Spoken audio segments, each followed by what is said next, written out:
کوئی تو ہے جو نظام ہستی چلا رہا ہے، وہی خدا ہے۔ السلام علیکم ناظرین، امید ہے آپ خیریت سے ہوں گے۔ بھارت میں عام آدمی پارٹی کے سربراہ ارون کیجریوال گرفتار ہو گئے۔ پاکستان میں حامد میر جو ایک سینئر صحافی ہیں، انہوں نے کہا ہے کہ عمران خان کا کہنا ہے کہ مفاہمت نہیں کروں گا، اور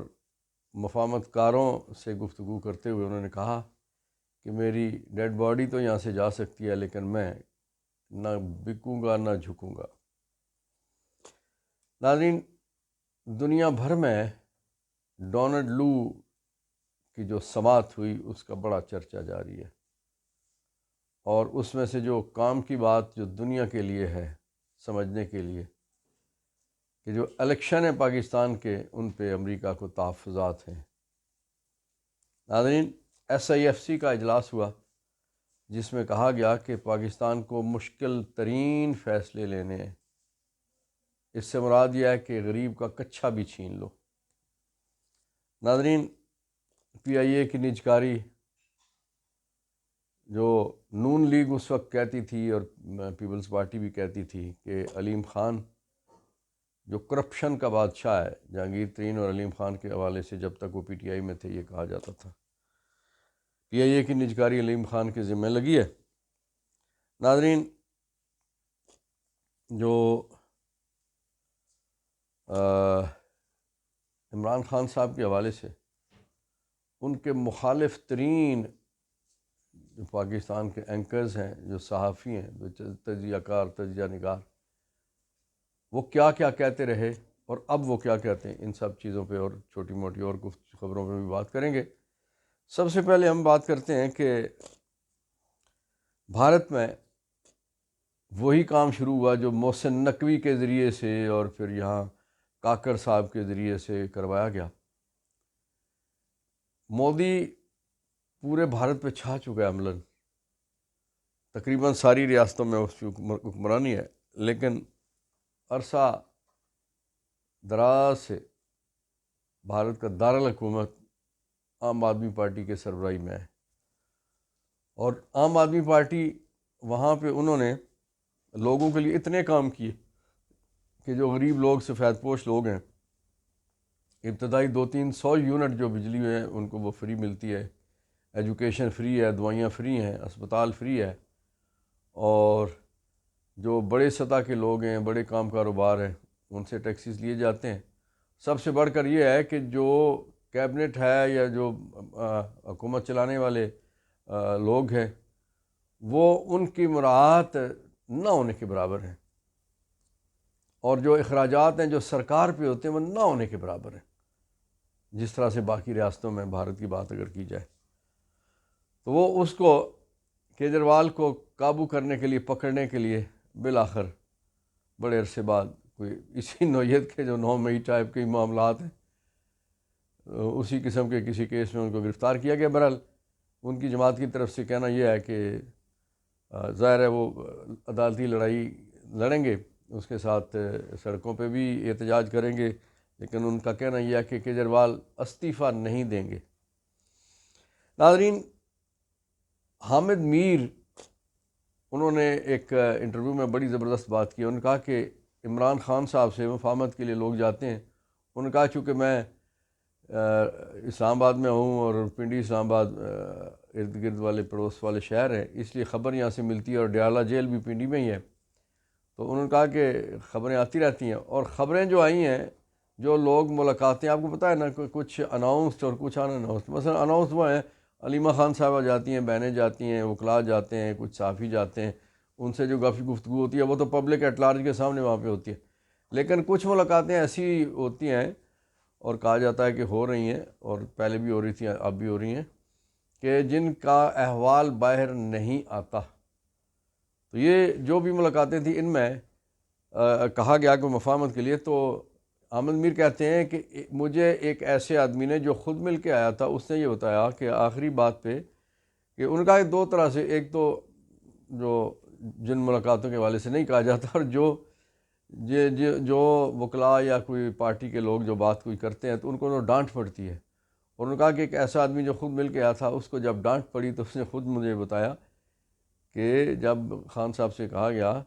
کہ کسی معاملے پہ آپ تھوڑا سا جھکاؤ دکھا دیں، تو انہوں نے کہا کہ یار میری ڈیڈ باڈی تو جیل سے باہر جا سکتی ہے، میں مفاہمت کر کے جیل سے باہر نہیں جاؤں گا۔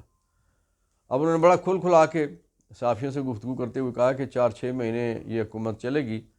اور انہوں نے کہا کہ اس کی سب سے بڑی جو نشانی ہے وہ یہ ہے کہ پیپلز پارٹی نے اسی لیے وزارتیں نہیں لی ہیں کہ وہ یہ سمجھتے ہیں کہ یہ حکومت نہیں چلنی، اس لیے انہوں نے آئینی وزارتیں تو لے لی ہیں، انتظامی وزارتیں انہوں نے نہیں لی ہیں، اور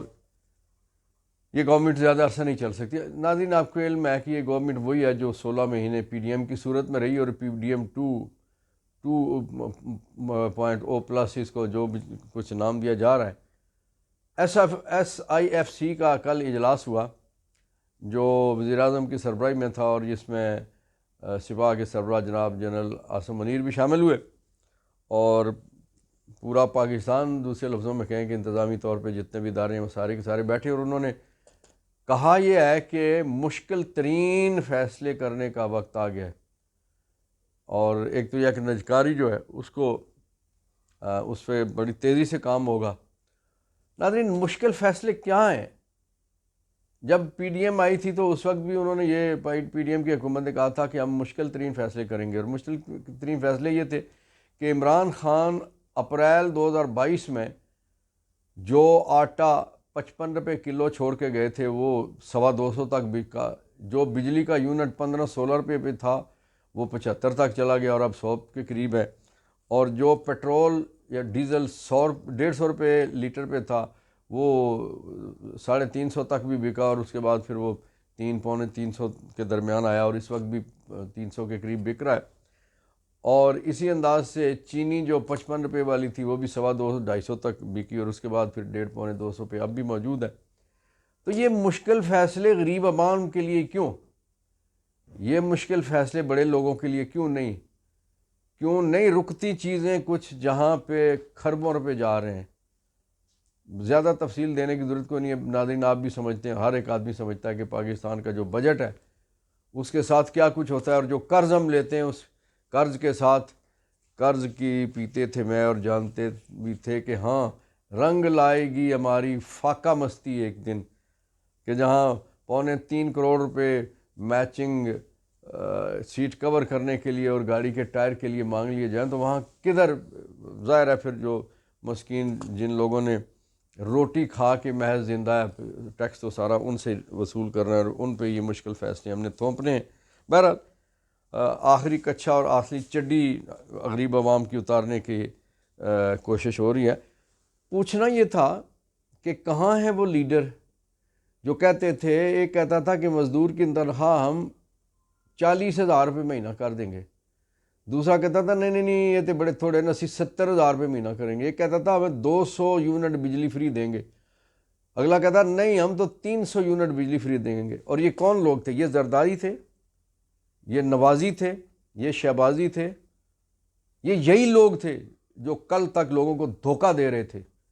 جھوٹ بول رہے تھے ووٹ لینے کے لیے، لیکن لوگوں نے ووٹ ان کو نہیں دیے، لیکن اس کے باوجود انہیں اقتدار دے دیا گیا، اور اب وہ لوگوں سے وہ اس چیز کا انتقام لے رہے ہیں۔ اور انہوں نے جو ابتدا کی ہے وہ بجلی گیس کو مہنگی کر کے کی ہے، ایل این جی کی قیمت اتنی بڑھا دی گئی ہے، ظاہر ہے ایل این جی آپ کو پتہ ہے کہ اس وقت بیسک ضرورت ہے، گیس اس وقت بیسک ضرورت ہے۔ پاکستان میں توانائی کا جو خاص طور پہ جلانے والی وہ ایندھن ہے اس میں سوئی گیس تو انتہائی کم ہو گئی ہے، اور اب ایل این جی پہ زیادہ سلنڈر بھرے جاتے ہیں، گاڑیوں میں جو سی این جی بھری جاتی ہے سارا کچھ، تو وہ اس قدر زیادہ اضافہ کر دیا گیا ہے کہ اور اضافہ یہ رکنا نہیں ہے۔ ساتھ ہی اسی رمضان میں باقی ساری چیزوں کے ساتھ ساتھ بجلی کی قیمت میں بھی اضافہ کر دیا گیا۔ ناظرین، کل تک جب تک یہ پی ٹی آئی میں جہانگیر ترین اور علیم خان صاحب تھے تو ان کو چور اور چینی چور اور فلانا چور اور اس طرح سے کہا جاتا ہے۔ آپ کو یاد ہے کہ جب چینی کے قیمت کے حوالے سے عمران خان صاحب کے علم میں یہ چیز لائی گئی کہ ایک مافیا بنا ہوا ہے اور جس میں جہانگیر ترین صاحب کا بھی نام آتا ہے، تو انہوں نے جہانگیر ترین سے تعلقات سے ہاتھ کھینچ لیا۔ جہانگیر ترین صاحب نے شروع میں بڑی کوشش کی پھر علیم خان، آپ کو پتہ ہے کہ جو ان کی ہاؤسنگ سوسائٹیز اور وہ جو راوی کے کنارے جو سوسائٹیاں وہ انہوں نے بنائی ہیں، اس حوالے سے سرکاری زمینوں کے حوالے سے عمران خان صاحب سے کچھ وہ مراد لینا چاہتے تھے، رعایات لینا چاہتے تھے، لیکن انہوں نے انکار کیا۔ وہی اختلاف شروع ہوا اور علیم خان بھی مخالف ہو گئے۔ لیکن جب وہ پیپلز پارٹی اور نون لیگ نے جب یہ دیکھا کہ عمران خان سے آپ کے خلاف ساتھ اختلاف ہے، تو انہوں نے ان کو گلے لگا لیا، اور وہی جو چینی چور تھے اور مافیا تھا وہ ان کے دوست بن گئے، اور آج پی آئی اے کی نجکاری علیم خان کے سپرد کی جا رہی ہے، دودھ کی راکھی باللہ۔ اور یہ اس کا نتیجہ کیا نکلنا ہے کہ کوڑیوں کے بھاؤ پی آئی اے اپنے لوگوں کو بیچی جائے گی، جو آج خسارے میں جا رہی ہے۔ آپ دیکھ لیجئے گا جس دن یہ نجکاری اس کی کر دی جائے گی 6 مہینے کے بعد وہ فائدے میں ہو جائے گی۔ ناظرین، ڈونلڈ لو امریکی نمائندگان ایوان نمائندگان میں بالآخر پیش ہونا پڑا، اور وہ بیان تو اس کا آپ نے پہلے سے آگے تھا، سن لیا تھا، جو اس پہ جرح ہوئی اور جو کراس ایگزامننگ ہوئی، اور پھر جو اس پہ سوالات ہوئے، اور پھر جو کچھ ماحول تھا، جو لوگ وہاں پہ موجود تھے، ان لوگوں نے، ڈونلڈ لو جب آیا اس نے گفتگو شروع کی تو چور چور کے نعرے، اور یعنی بے شرم، بے حیا اور چور اور جھوٹا، لائر لائر، یہ کہا گیا، لوگوں نے وہاں نعرے لگائے۔ اور یہ کون تھے؟ ان میں یہ سارے کے سارے امریکی تھے، یہ سارے امریکی لوگ تھے، یہ اپنے ہم وطن تھے جو ڈونلڈ لو کو جھوٹا کہہ رہے تھے۔ ڈونلڈ لو نے جو کچھ سٹیٹمنٹ دی تھی اس کے کئی حصے ہیں، اور یہاں جو اس وقت غلام اور لونڈیاں ہیں پاکستان میں، جو کچھ کیا کہنا چاہیے کہ ایسے جو ڈھولچی ہیں، اور کچھ ڈھولچنیاں ہیں اور کچھ ڈھولچی ہیں، اور وہ غلام اور لونڈیاں وہ ایک چیز کو اٹھا کے، ڈونلڈ لو نے جو کہا جی کہ نہیں جی عمران خان صاحب جو کہتے ہیں کہ ہم نے سازش کی ہے حکومت تبدیل کرنے کے لیے، ہم نے نہیں یہ ایسا نہیں کیا، صرف اس ایک نقطے کو اٹھا کے وزیر اطلاعات تارڑ بھی یہی کہتا ہے، اور باقی جو ڈولچیاں ہیں وہ سارے بھی یہی کہتے ہیں، لیکن انہیں یہ نظر نہیں آتا کہ اسی ڈونلڈ لو نے کیا کہا ہے کہ امریکہ کو پاکستان میں ہونے والے انتخابات کے فری اینڈ فیئر ہونے کے حوالے سے تحفظات ہیں، اور انہوں نے کہا کہ جو فارم 45 اور 47 کے حوالے سے اور باقی جو ووٹیں پڑنے کے بعد کے جو معاملات ہیں جتنے بھی ہیں، اس میں جن حلقوں میں جو اعتراض کیا جا رہا ہے وہاں پہ الیکشن ہونے چاہیے، اور پھر اس سے مراد یہ ہے کہ پورا الیکشن جو ہے سیٹ اسائیڈ ہوتا ہے اور دوبارہ الیکشن ہونے چاہیے، لیکن اس پہ کوئی نہیں بات کرتا۔ پھر جو انہوں نے کہا کہ جو سوشل میڈیا پہ پابندی لگی، اور جو ووٹوں والے دن جو واٹس ایپ بند کیا گیا، فیس بک بند کیا گیا، ایکس تو عرصے سے بند ہے، اور یہ باقی ساری چیزیں جو سوشل میڈیا کے ذرائع جو بند ہیں، ان کا کہ اس کی وجہ سے ہمیں شدید تحفظات ہیں کہ پاکستان میں جمہوریت ہے وہ خطرے میں ہے، لیکن اس چیز کو کوئی دیکھنے کے لیے تیار نہیں ہے۔ وہ صرف جو اس وقت ڈھول اور ڈھولچیاں ہیں وہ یہ چیزیں دیکھ رہے ہیں کہ جناب ڈونلڈ لو نے بس اتنا کہہ دیا کہ عمران خان صاحب کا کہنا درست نہیں ہے۔ اگر عمران کا کہنا درست نہیں تھا تو آپ لوگ یہ ان سے سوال کر سکتے ہیں کہ پاکستان کی 2 حکومتوں نے، ایک عمران خان صاحب کی اپنی حکومت نے اور دوسری شہباز شریف کی حکومت نے، اس وقت کیوں امریکہ کو ڈیمارچ کیا تھا؟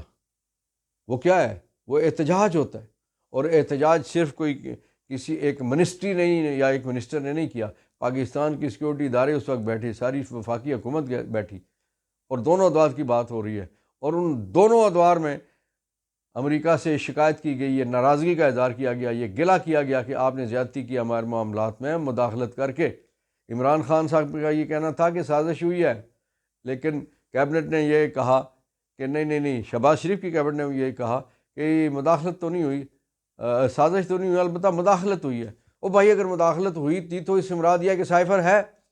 ایک طرف آپ کہتے ہو سائفر یہ جھوٹ کی کہانی ہے، اگر جھوٹ کی کہانی ہے، سائفر موجود نہیں ہے، تو کس بنیاد پہ کہ ایسا کیا نقصان پاکستان کو پہنچا تھا، پاکستان کی وزارت خارجہ کو یا داخلہ کو یا معاملات جو سفارتی ہیں ان میں ایسا کیا نقصان پہنچا تھا کہ جس کی وجہ سے عمران خان کو سزا دی جا رہی ہے؟ اگر کوئی نقصان نہیں پہنچا، اگر سائفر نہیں تھا اور ڈونلڈ لو کی بات آپ رکھتے ہو، تو پھر کس بات کا مقدمہ، کس بات کی سزا؟ دونوں جگہ آپ جھوٹے ہو، دونوں جگہ آپ کاذب ہو، اس لیے آپ کی بات میں کوئی وزن نہیں ہے۔ ناظرین، حامد میر ہوں، منصور علی خان ہو، مبشر لقمان ہو، اور اسی انداز سے مطیع اللہ جان ہو، اسد طور ہو، یہ سارے کے سارے وہ لوگ ہیں جو عمران خان صاحب کے بہت سخت خلاف تھے، لیکن کچھ عرصے سے ان کا کہنا یہ تھا کہ یہ کدھر یہ 4 دن قید نہیں کاٹ سکے گا۔ یہ الزام لگایا جاتا تھا کہ یہ تو نشئی آدمی ہے جی، یہ تو نشے کے بغیر ایک دن گزارا نہیں کر سکے گا، تو یہ معافیا مانگے گا۔ لیکن عمران خان جیسے ہی جیل میں گئے، وہ ایک بدلا ہوا بندہ، پہلے اٹک جیل میں، پھر اس کے بعد پنڈی ڈیالہ جیل میں، وہ ایک تبدیل شدہ آدمی۔ وہ بندہ کہتا ہے میں نے سرنڈر کرنا نہیں ہے، مجھ سے مت پوچھو میں کن حالات میں رہتا ہوں، میرا کمرہ کیسا ہے، میرا کھانا کیسا ہے، میری چارپائی یا بیڈ میرا کیسا ہے، چھوڑ دو ان باتوں کو۔ یہ بات کرو کہ اس سے پہلے وہ 8 فروری سے پہلے کہتے تھے کہ صرف 8 فروری کا ذہن میں رکھو، آپ نے ووٹ ڈالنا ہے اور آپ نے ظلم کا بدلہ، زیادتیوں کا بدلہ ووٹ سے لینا ہے۔ اور جب قوم عمران خان کے ساتھ چل پڑی اور انہوں نے 8 فروری کو پوری قوم نے ووٹ دیا چاروں صوبوں میں، عمران خان اور ان کی جماعت کو اگرچہ بلہ چھین لیا گیا، نشان چھین لیا گیا، اور کی شناختیں چھین لی گئی، کاغذات نامزدگی چھین لیے گئے، پولنگ ایجنٹ چھین لیے گئے، نہیں سارا کچھ ہوا، کیا زیادتی نہیں ہوئی، اس کے باوجود قوم نے ووٹ ڈالا۔ اور اب عمران خان صاحب یہ کہتے ہیں کہ میں اس وقت تک آرام سے نہ بیٹھوں گا، نہ میری جماعت بیٹھے گی، جب تک میں چھینا ہوا مینڈیٹ، چوری شدہ مینڈیٹ، ڈکیتی کے ذریعے جو مینڈیٹ ہمارا لیا گیا ہے اس کو واپس نہیں لے لیتے۔ قوم عمران خان کا ساتھ دے رہی ہے اور قوم عمران کے ساتھ چلنے کے لیے تیار ہے۔ عمران خان نے یہ کہا ہے جیل سے کہ یہ حکومت 4-6 مہینے سے زیادہ نہیں چلے گی، اور اس کے لیے انہوں نے جو تحریک شروع کرنے کا عندیہ دیا ہے، اور اس میں انہوں نے کہا کہ شیخ رشید ہوں اور فضل الرحمان ہوں، سب وہ جماعتیں جو الیکشن کے نتائج سے مطمئن نہیں ہیں، ان سب کو ہم ساتھ لے کے چلیں گے اور جلسوں میں ان کو مدعو کریں گے۔ آنے والا وقت بڑا دلچسپ ہوگا کہ پی ٹی آئی کے پلیٹ فارم پہ جب شیخ رشید تو پہلے بھی ساتھ تھے، اور جب فضل الرحمان صاحب جب ساتھ ہوں گے، تو جو سمجھدار لوگ ہیں جو پاکستان کی سیاست کو سمجھتے ہیں اور جو احتجاجی یا ایجیٹیشن والے جو معاملات ہوں، کہ جس ایجیٹیشن میں فضل الرحمان شامل ہوں تو وہ کچھ نتائج لیے بغیر گھر نہیں جاتے۔ اس لیے آنے والا وقت بہت تھوڑا وقت ایسا ہوگا کہ یہ جو اس وقت کی حکومت ہے،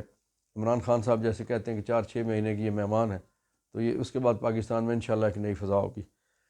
آخر میں فلسطینیوں کے لیے ہم گفتگو کرتے ہیں، اللہ رب العزت ان کے لیے آسانیاں پیدا کرے۔